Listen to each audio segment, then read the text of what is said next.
Hi, I'm Ciara Amas. I'm 21, but I will be 22 next week on the 31st of March, and I'm from Walthamstow in East London. So the thing that has inspired me recently is the kids at my dance school. So I teach at the dance school that I went to growing up, and we were meant to have our senior show on the 22nd of March. But obviously the week before that, everything was sort of getting cancelled, and we hadn't decided quite yet, but it was kind of hanging in the air. We were meant to have this dress rehearsal on Tuesday before.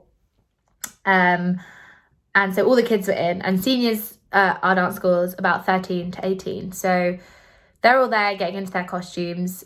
Me and all the other teachers and the principal of the dance school are chatting about what's going to happen and all that kind of stuff, all the not fun kind of stuff. But we were going ahead with this dress run anyway because no decisions had been made as of yet. And the dress run was the best they have ever done any of those pieces. The dances, the acting pieces, the singing, all of it was so good, so strong, so much energy and so much it sounds cringe, but just so much passion. And it was just lovely to see. And I was chatting to some of them afterwards, and obviously a lot of them were really sad that it probably wasn't going to happen. We only do these shows every 2 years, and some of them it's their last ever show and they've been at the school for 15, 16 years. But we were just we were chatting, and I was saying that honestly, guys, that run was incredible. We're so proud of you. And they were like, well, what else could we do? We have made these things or learned these things and worked on these things for months and months and months. And there's nothing else quite like this. And we're not going to get that opportunity in the coming weeks and months. And it just feels good. It feels right. We've worked on these to give it everything we can, even if it's only for ourselves, to feel that energy of making something and performing something together. And I was just I honestly almost cried, not just when they said that, when they were doing the whole performance, because it's true. And it's really kind of inspired me to think creating something like that is always worth it, even if it's for yourself, to make yourself feel good and everyone around you feel good. That is a reason to create and want to create and perform. And yeah, it was a really lovely and heartbreaking thing. But yeah, that is what has inspired me recently. So yeah, the pieces that I will be doing are Eleanor from Henry VI Part 2 and Hailey from Other Hands by Laura Wade.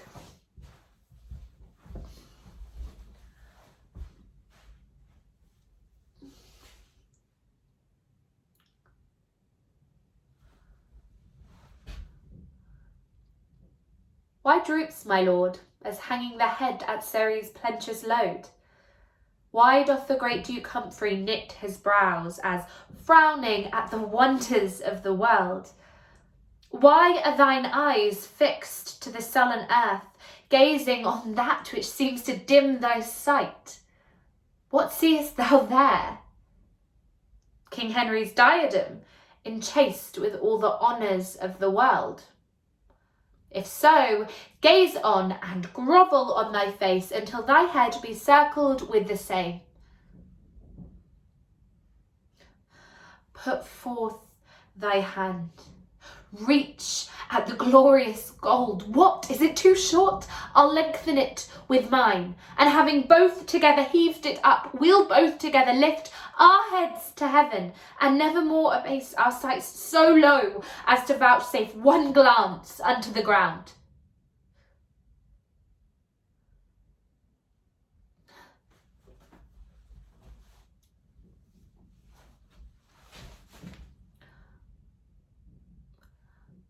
Last week, I noticed the noise he makes when he kisses me for the first time. And he'd never, with my jacket, he would never do that. Wouldn't even notice. And I think I want someone who is just watching out the uncalled for little things like that. But I can't just say, can I, that I'd love him more if he carried my bag. I mean, what does that sound like? I mean, even to me it sounds, but anyway, once you've asked, it's not.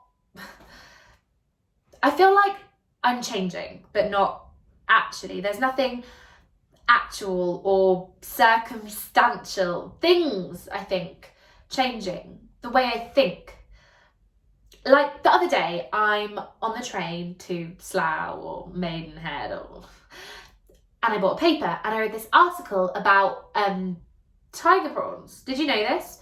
Tiger prawn farming. It's this really big problem. Apparently, it destroys the land, the mangroves in Vietnam and Thailand and places like that. They cut all the mangroves down to farm these shrimp.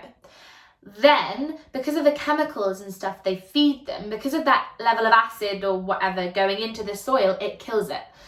The earth, well, after a few years, it's completely spent, it's worthless.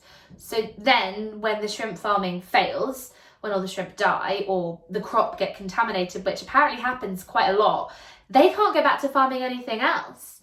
But no one tells them this. So all this land gets used up because demand's got so high, and everyone wants these poor farmers to farm shrimps instead of rice or whatever. So the economy in these countries is going to shit because we all like tiger prawns so much.